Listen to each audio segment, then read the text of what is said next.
तो एनिमी का एक गोला होता है जो आर्टिलरी फायर का होता है, काफ़ी बड़ा गोला होता है और जब वो फटता है उसमें से हजारों छोटे छोटे पीसेस निकलते हैं जिससे स्प्लिंटर्स बोलते हैं। और मैंने अपने एक साथी को बचाने के लिए उसका सिर नीचे दबाया और ज़मीन पे हम लोग लेट जाते हैं जब ये होता है, लेकिन जब तक उस गोले के बहुत सारे पीसेस मेरी बॉडी को चीरते हुए निकल गए, इतना होने के बाद जहाँ खून पानी की तरह भी बह रहा है बट हम रुक नहीं सकते थे, उससे मुझे उनके ऊपर फायर करना होता था जिससे इन्फेंट्री आगे बढ़ती रहे। अगर वो गोलाबारी उस समय रुक जाती तो वो लोग निकल के आ जाते और इन्फेंट्री आगे नहीं बढ़ पाती, तो हमारा पूरा मिशन फेल हो जाता।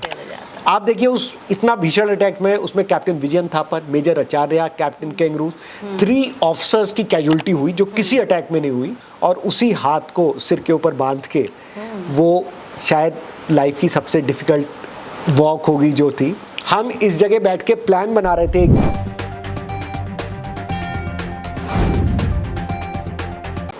नमस्कार, लीड इंडिया में आपका बहुत बहुत स्वागत है। कारगिल वार को 25 साल बीत चुके हैं। सभी लोग इसको मना रहे हैं। रजत जयंती के तौर पर हमने इसको मनाया। वार को भले ही 25 साल हो गए, लेकिन इसकी कहानियां आज भी हमें प्रेरित करती हैं। बहुत सारे परमवीर थे जो हमें छोड़कर चले गए। देश सेवा के लिए उन्होंने खुद को न्यौछावर किया, लेकिन बहुत सारे ऐसे परमवीर भी हैं जो हमारे साथ भी हैं। ऐसे ही मैं आज आपको मिलवाऊंगी कैप्टन अखिलेश सक्सेना जी से। नमस्कार सर, आपका बहुत बहुत स्वागत है। धन्यवाद। आप उस वक्त बहुत यंग थे एकदम, हमने देखा वॉर की कहानियां आज भी लेकिन उतनी ही ताज़ा है आपके जहन में। शुरुआत हम वहीं से करेंगे कि आपने कैसे इसको स्टार्ट किया। आपने तभी ज्वाइन ही किया था, ज़्यादा समय नहीं हुआ था। आपका क्या अनुभव था उस दिन?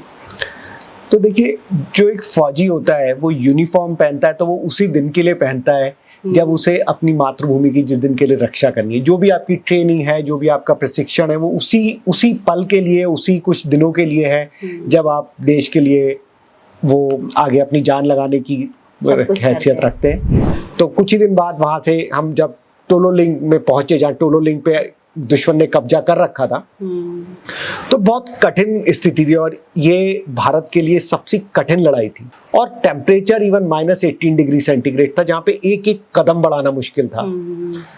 एनिमी ने चारों तरफ माइंस लगा दी थी क्योंकि उसे पता था इंडियन आर्मी आएगी तो इसी रास्ते से आएगी। तो जब स्टार्ट हुआ, आप बता रहे हैं कि वो ऊपर थे, ऐसा भी सुना कि एकदम 1 to 1 बात कर रहे थे, सामने ही नजर आ रहे थे और एक दूसरे को गालियां भी चल रही थी और जोश भी चल रहा था। तो क्या वाकई में ऐसे एनिमी एकदम 1 to 1 था? तो आपने यहाँ तोलोलिंग पे लीड किया, उसके बाद में हम्प पे भी आपने किया। तो ये कुछ थोड़ा ज्योग्राफी में कैसे था, क्या डिफिकल्टीज थी? ये भी था कि खाने से ज्यादा आपने एम्युनिशंस को अपने जो है चुना। कैसा था वो पल, आप कैसे इस सबको सर्वाइव कर रहे थे? तो आज 25 साल हो गए हैं, लेकिन वो शायद मेरे जहन में इतना गहरा बैठा हुआ है कि ऐसा लगता है कि कुछ ही दिनों पहले की बात है।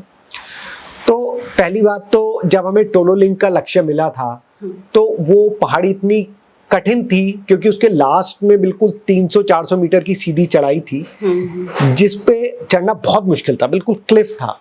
और एनिमी ने अपने सबमिशन और पीछे से आर्टिलरी फायर का मुंह वहाँ कर रखा था। तो उससे पहले कुछ अटैक हुए थे जिसमें 1 नागा ने, 18 ग्रेनेडियर्स ने वहाँ पे अटैक किए थे, लेकिन वो पूरी सक्सेस नहीं मिल पाई थी। वो एक जगह तक पहुँचे थे, बस उसके आगे नहीं चल पा रहे थे। 150 मीटर नीचे तक रह जाते। यहाँ तो वो जो लास्ट का क्लिफ था वो हम नहीं कर पा रहे थे। और जो आप बात करते हैं कि एनिमी से बात होती थी, तो हमारा रेडियो सेट, उनके रेडियो सेट की कई बार फ्रीक्वेंसी मिल जाती थी, तो उसमें बात होती थी और वो हमें धमकी देते थे कि हम लोगों ने, वो अपने आप को दिखा रहे थे कि वो पाकिस्तान आर्मी के नहीं है, वो मुजाहिदीन हैं, टेररिस्ट हैं, बिकॉज वो इंटरनेशनल मीडिया को एक बेवकूफ़ बनाना था कि इंडिया के अपने लोग हैं। अच्छा। तो वो उनका पर्पस था। और वो हमेशा बोलते थे कि चले जाओ, नहीं तो हमने अफगानिस्तान में लड़ाई लड़ी है, हम आपको जिंदा नहीं जाने देंगे। तो हम उनको यही बोलते थे कि अभी 2-4 दिन और रुको, हम आके ऊपर देखते हैं कि कौन किसको जिंदा नहीं जाने देगा। ये भारतीय फौजें हैं और तुमने जो धोखे से षड्यंत्र रच के हमारे घर में घुस आए हो, लेकिन भारतीय फौज है कि ऐसी फौज है कि हम कभी कोई काम धोखे से नहीं करते, नैतिकता की और वैल्यूज़ की लड़ाई लड़ते हैं, बट फिर भी हम जीत हासिल करेंगे क्योंकि हमारे लिए एक धर्म युद्ध है। तो जाने से पहले हमें पता नहीं था कि हम लौट के आएंगे या नहीं आएंगे, क्योंकि लक्ष्य बहुत कठिन था और हमें जीत हासिल करनी थी किसी तरह। तो हम लोगों ने, बहुत लोगों ने अपने घर में एक अंतिम लेटर भी लिखा था जो लोगों को, और वो लेटर का ये ट्रेडिशन होता है कि जब आप एक बहुत कठिन लड़ाई के लिए जा रहे होते हैं तो आप अपने घर वालों से, अपनी वाइफ से, माँ बाप से कुछ बोलना चाहते हैं, तो लेकिन आप उन्हें तो बता नहीं सकते कि आप जा रहे हैं, क्योंकि वो क्लासिफाइड इन्फॉर्मेशन होती है। तो आप लौट के आएंगे नहीं, और आएंगे आपको पता नहीं। तो वो लेटर लिख के बंद करके आपके बॉक्स में या बैग में रख दिया जाता है, और उस पर नाम लिखा होता है कि ये मेरी मदर के लिए, फादर के लिए, वाइफ के लिए या बच्चों के लिए। अगर आप जीत के आए उस कठिन लड़ाई में जहाँ से कि बहुत कम चांसेस थे, तो आप उसको फाड़ देते हैं और सेलिब्रेट करते हैं, क्योंकि आप मौत से जीत के आए। बिल्कुल। लेकिन अगर आप नहीं आते तो वो आपका बॉक्स या वो बैग घर जाता है, और जब वो खोलते हैं तो उसका पहला सेंटेंस ही होता है कि जब आपको ये पत्र मिलेगा, क्योंकि वो उसी स्थिति में मिलेगा जब आप नहीं होंगे, तो मैं इस दुनिया में नहीं होऊंगा, मैं ऊपर से आपको देख रहा हूँगा। लेकिन आपको नहीं पता कि आप जो अपने भाव अपने फैमिली के लिए व्यक्त करना चाहते हैं वो आपको कहने का मौका मिलेगा या नहीं मिलेगा। तो वो आप अपने जो भी प्यार है, आदर है, वो आप उस लेटर में डालना चाहते हैं। जैसे मैंने अपनी मदर को लिखा कि मतलब मैं एक अच्छा बेटा बनना चाहता था, मैं आपकी देखभाल करना चाहता था जब आप मतलब आपको मेरी ज़रूरत होगी या आपको बीमार होंगे, लेकिन शायद जब आपको मेरी ज़रूरत होगी तो मैं नहीं होऊंगा। तो आपको ये चीज़ समझना है कि हर बहन, हर माँ और हर परिवार के सुरक्षा के लिए किसी ना किसी को बलिदान देना है। और हम बहुत गौरवान्वित हैं, हमें बहुत फ़क्र होता है इस बात का, बहुत इज्जत लगती है कि हमें वो सौभाग्य मिला कि हम अपने देश के लिए लड़ने जाएं और ज़रूरत पड़े तो जान भी दें। ये जज्बा है, ये बहुत बड़ी बात है। तो आपने ये लिखा, लेकिन जब आप लौटे तो आपने तो जाहिर सी बात है वो लेटर फाड़ दिया। बहुत सारे ऐसे लोग होंगे, आपको याद है कोई एक चेहरा जो आपके साथ रहा हो और लौट के ना आया हो? बहुत लोग हैं, मतलब आपके कोई खास दोस्त या उनकी कोई बात? हाँ, तो जैसे मेजर आचार्य मेरे साथ थे, कैप्टन विजयन थापर मेरे पास थे। तो जब हम उस अटैक से पहले जा रहे थे तो मैं, कैप्टन विजयन और मेजर आचार्य बात कर रहे थे, और मेजर आचार्य गीता को बहुत मानते थे। मतलब आप देखिए, एक तरफ वो बहुत ही मैं कहूँगा बिल्कुल निडर आदमी थे, जो बिल्कुल नहीं डरते थे मतलब आगे बढ़ने से, और वो शक्ति उन्हें शायद कहीं गीता या किसी उससे मिलती थी, और वो बोलते थे कि हमें केवल अपना कर्म करना है और ये एक धर्म युद्ध है। इस धर्म युद्ध में अगर हमारी जान भी चली जाती है तो जैसे अर्जुन को श्री कृष्ण ने बताया था कि धर्म युद्ध है, तुम केवल अपना कर्म करो, फल तुम्हारे हाथ में नहीं है। तो आई थिंक उससे हमें भी बहुत मोटिवेशन मिलता था। और सेम चीज़ उन्होंने अपनी वाइफ को लिखी थी, जो इनफैक्ट मदर बनने वाली थी कुछ टाइम बाद। तो बहुत ही मुश्किल होता है ये पत्र लिखना। मेरे ख्याल से गोलियों को, दुश्मन की गोली सहना आसान है, फिर भी ये जानते हुए भी आप वो कदम लेते हो, वो बहुत बड़ा साहस का काम है। मेरे ख्याल से गोलियों की बौछार से ज़्यादा मुश्किल काम है। बिल्कुल सही बात कही आपने। तो आचार्य जी को आपने याद किया, उसी तोलोलिंग की लड़ाई में बत्रा साहब भी थे, बहुत ज़्यादा उनका नाम हुआ। तो उनके बारे में आपकी क्या यादें हैं उनके साथ? तो कैप्टन विक्रम बत्रा बहुत ही निडर और जोश टाइप ऑफिसर था जिसे हम बोलते हैं। तो हमने जब तोलोलिंग कैप्चर कर लिया था, उससे नेक्स्ट जो पीक थी 0.5140 वो उनकी यूनिट को मिली थी 13 जैक को, और उसके जो एक अटैक को लीड कर रहे थे उसमें एक ऑफिसर कैप्टन विक्रम बत्रा भी थे। तो हम तोलोलिंग जीतने के बाद हमने वहाँ पे अपना बेस बनाया था और उनकी टीम वहीं पे आई थी। तो अगले अटैक से पहले हम 3-4 दिन साथ रहे थे, और सारे अटैक नाइट में होते थे। तो दिन भर हमें चट्टानों के पीछे छुप के रहना पड़ता था। अगले अटैक में 2-3 दिन थे, पूरी प्लानिंग बनानी थी उन्हीं पहाड़ियों के नीचे बैठ के जिसके जस्ट पीछे दुश्मन बैठा है। तो शायद वो 2-3 दिन हमने बिल्कुल बहुत ऐसे डिफ़िकल्ट टाइम में साथ व्यतीत किए। तो हम बहुत एक दूसरे के क्लोज आ गए थे। मतलब मुझे जैसे लगता है कि जैसे मैंने अपने एक परिवार के सदस्य को ही खो दिया।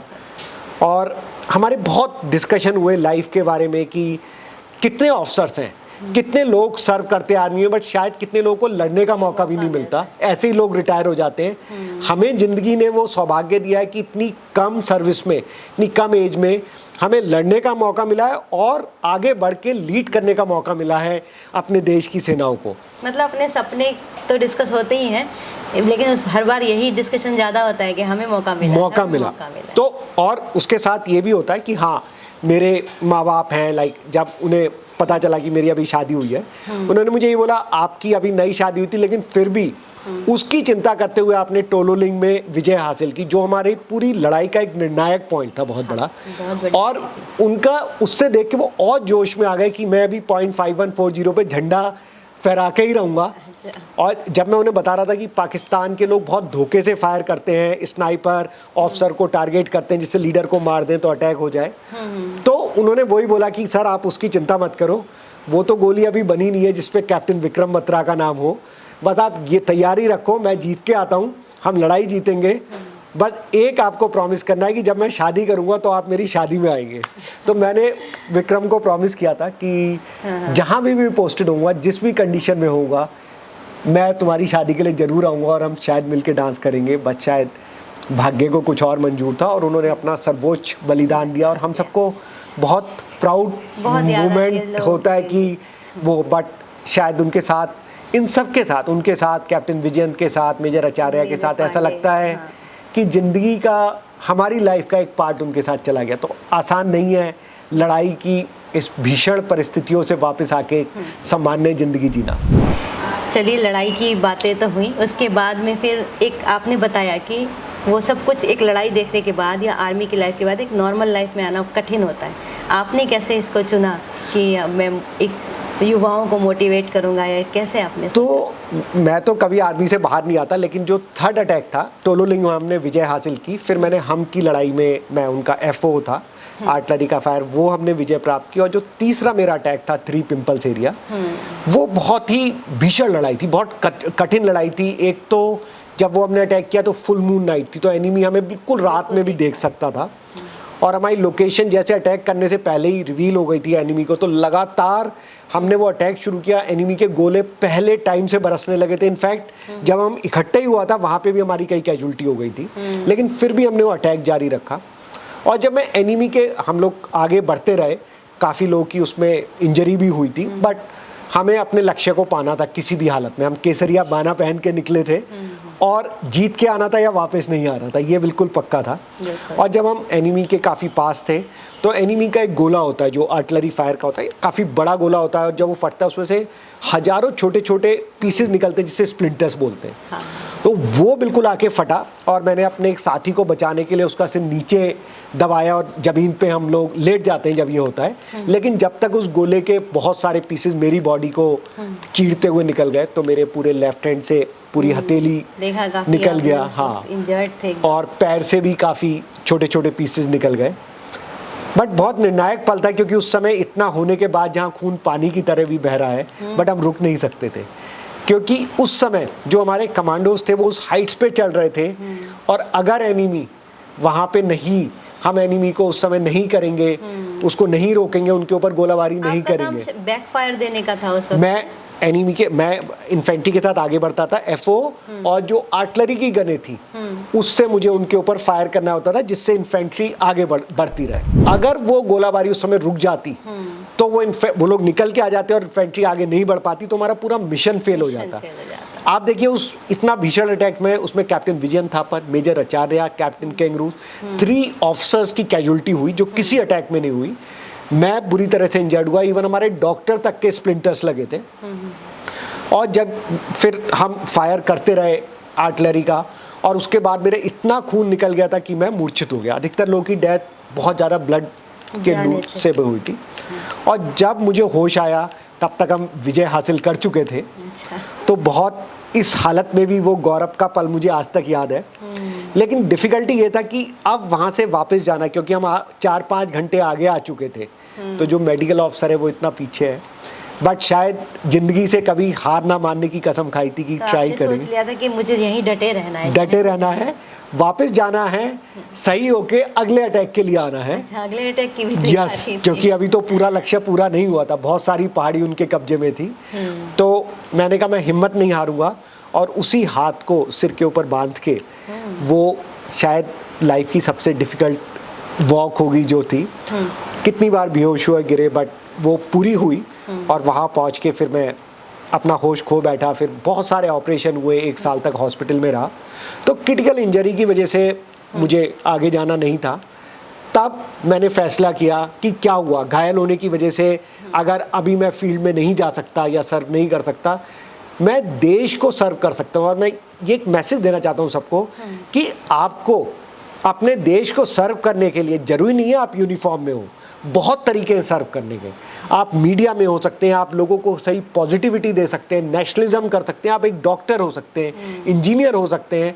लेकिन अगर आप अपना कर्तव्य, ईमानदारी, निष्ठा और देश को आगे रख के निभाओ, नेशन फर्स्ट, राष्ट्र सर्वप्रथम, तो तभी हम देश को महान बना सकते हैं। तो हॉस्पिटल के बेड से जैसे मैं और मेरी वाइफ थे, हमने फिर डिसाइड किया कि हम एक नया लड़ाई की तैयारी करेंगे। हॉस्पिटल के बेड से फिर मैंने MBA के लिए पढ़ना शुरू किया। तो 8 महीने की कड़ी मेहनत के बाद मैंने कुछ IIM लखनऊ, IIM बेंगलोर और FMS दिल्ली टॉप कॉलेज कई क्वालिफाई किए। और सिंस मेरा ट्रीटमेंट उस समय भी चल रहा था दिल्ली में, वहाँ भी तब भी आपको पढ़ाई में भी गोल्ड मेडल मिले। हाँ जी, तो मैंने FMS दिल्ली से फिर MBA किया। और शायद बहुत लोगों का आशीर्वाद साथ में था कि मैं गोल्ड मेडल के साथ पास आउट हुआ। एंड फिर मैं कॉर्पोरेट में ज्वाइन किया और अभी मैं टाटा ग्रुप में हूँ। और शायद सबसे बड़ी बात है कि इस ग्रुप के जो वैल्यू सिस्टम है मेरे वैल्यू सिस्टम से मिलते मैच हैं। करते हैं। हाँ, लेकिन उस समय भी मैंने एक शपथ ली कि मैं केवल अपना जॉब नहीं करूँगा कॉर्पोरेट में, मेरा एक और रोल है। और मुझे जो मेरे चीफ थे उन्होंने बोला था कि अखिलेश, तुम एक देश के वॉर हीरो हो। और कितने लोग बचे हैं, बिकॉज 71 की लड़ाई अभी 53 साल हो गए। तो तुम लोगों की ये जिम्मेदारी है कि तुम पूरे राष्ट्र को इंस्पायर करो, नेक्स्ट जनरेशन को प्रेरित करो। ये एक आपका बहुत बड़ा कंट्रीब्यूशन है। और तब से मैं अपना जो भी कर सकता हूँ, चाहे मैं यूनिवर्सिटी, स्कूल, न्यूज़पेपर, टीवी माध्यम से, मैं हमेशा लोगों को बताता हूँ कि आपको लाइफ से कभी हारना नहीं है जिंदगी। मैं कुछ मतलब वहाँ के सीन से मैं, आप इतनी इंटरेस्टिंगली बता रहे हैं कि निकल ही नहीं पा रही हूँ। कुछ तस्वीरें देख रहे हैं हम आपके पीछे। हाँ जी, तो ये मुझे थोड़ा सा बताइए इसमें जो है कैसे कैसे जैसे ये तो मेरे कमीशन की बात की फोटोग्राफ है। हाँ। और ये एक फोटोग्राफ है, मेरे लिए बहुत प्रिय है। ये टोलो लिंक से अटैक से एक दिन पहले की जगह है, जहाँ ये कर्नल रविन्द्रनाथ बैठे हुए हैं और मैं उनके साथ, ये मैं हूँ, शायद आप पहचान भी नहीं पाएंगे क्योंकि मैं पूरा ब्लैक हो चुका हूँ स्नो के एक्सपोजर से और दाढ़ी बड़ी हुई है, बहुत बुरा हाल है, कई दिन से खाना भी नहीं मिला है। लेकिन हम इस जगह बैठ के प्लान बना रहे थे, एक जगह से जहाँ हम एनिमी को वॉच कर रहे थे। और कितने दिन आप यहाँ पे हैं, यहाँ रुके हैं? तो मैं यहाँ पे काफ़ी दिन रहा था। 8 तारीख से हम लोग ऊपर पहुँच गए थे और 13 जून को हमने टोलो लिंक जीता था। फिर मैंने हम जीता था, तो मैं 19 तारीख को नीचे आया था। तो नियरली 11-12 दिन हम बिल्कुल टॉप पे थे। यहीं पे प्लानिंग चल रही है। हाँ, ये प्लानिंग, ये थोड़ा सा और उसके ऊपर गए थे, थोड़ा छुप के हम देख रहे हैं। बट एनिमी के हम बहुत पास थे जहाँ पे की लड़ाई होती थी। तो ये फोटो किसने क्लिक किया है? ये हमारे साथ ही एक था, ये कर्नल रविन्द्रनाथ का ही कैमरा था, क्योंकि हम लोगों में तो जूनियर ऑफिसर थे, कोई हमें तो अगर जगह मिलती थोड़ी और गोलियां डाल लेते अपने पास। अच्छा। बट वो CO थे, तो उनके पास एक छोटा सा कैमरा था, तो उन्होंने जस्ट यादों के लिए किया था। और ये मुझे बहुत टाइम बाद फोटोग्राफ मिला, तो मैंने इसे अपनी यादों के लिए एक सहेज के रखा हुआ है। और बाकी ये सब जो है, ये सब अलग-अलग। मैं हॉस्पिटल में हूँ। जनरल मलिक हैं जो मेरा हालचाल पूछने के लिए आए हुए हैं। जब मैं इंजर्ड होके हॉस्पिटल में आ गया था, तो ये दोनों पिक्चर हॉस्पिटल की हैं।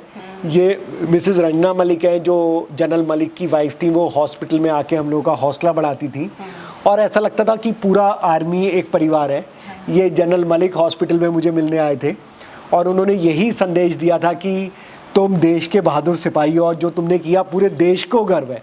इनफैक्ट फील्ड मार्शल मानेकशॉ हमसे मिलने आए थे और उन्होंने बोला था कि एक सिपाही का गौरव इसमें है कि उसने कितनी गोलियां खाई हैं। तो तुम लोगों के लिए तो ये एक मेडल्स है जितनी गोलियां लगी हैं और तुम्हें इसको गर्व से डिस्प्ले करना चाहिए। ये भी हॉस्पिटल का है जहाँ पे मेरे साथ और भी जो मेरे साथी लोग हैं जो घायल हो गए थे। किसी की, ये कैप्टन सांगवान है जिनकी टांग कट गई थी। कैप्टन वासु हैं जो कि मेरे डॉक्टर थे, उनके भी शार्पनर लगे थे। लेकिन आप देख सकते हैं हम हॉस्पिटल के अंदर भी एक परिवार की तरह रहते थे। तो कोई भी चीज़ हमें डिगा नहीं सकता। और ये फोटोग्राफ है, सारे जो फिल्म स्टार्स थे उन्होंने एक शो किया था, ये वतन तेरे लिए, और उन्होंने बोला था क्योंकि आप लोग खुद लड़के वापस आए हो तो आप लोग हमारे चीफ गेस्ट होंगे, हम किसी नेता या अभिनेता को नहीं बुलाएंगे, आप असली हीरो हो, हम तो जस्ट रील पे हैं। तो अनुपम खेर जी, हेमा मालिनी, सलमान खान वो हमें हॉस्पिटल में इनवाइट करने आए थे और ये उसका शो है, उसी का एक फ़ोटोग्राफ है जहाँ पे गया था। तो बहुत सारी यादें हैं। ये कारगिल युद्ध पे एक पुस्तक है जो मेरी वाइफ ने लिखी है, आई थिंक वो आपको इसके बारे में बताएंगे। हाँ, बिल्कुल। बट इसका भी वही पर्पस है जो मैं आपको बोल रहा था कि लोगों को मोटिवेट करना और सही रास्ता दिखाना कि आप अपने राष्ट्र को कैसे सर्व कर सकते हैं। तो वाकई में ये सच्चे हीरो हैं। हमारे लीड इंडिया के माध्यम से आप इनसे मिलें। अगर आप कभी मिलना चाहें तो सर हमेशा ओपन रहते हैं, आप इनसे मिल भी सकते हैं। वॉर की कहानियाँ तो अलग होती हैं, जीत की कहानियाँ भी अलग होती हैं और दोस्तों से बिछड़ने की कहानियाँ भी अलग होती हैं, लेकिन हीरो हमेशा हीरो रहते हैं। सर बहुत बहुत धन्यवाद। धन्यवाद। जय हिंद।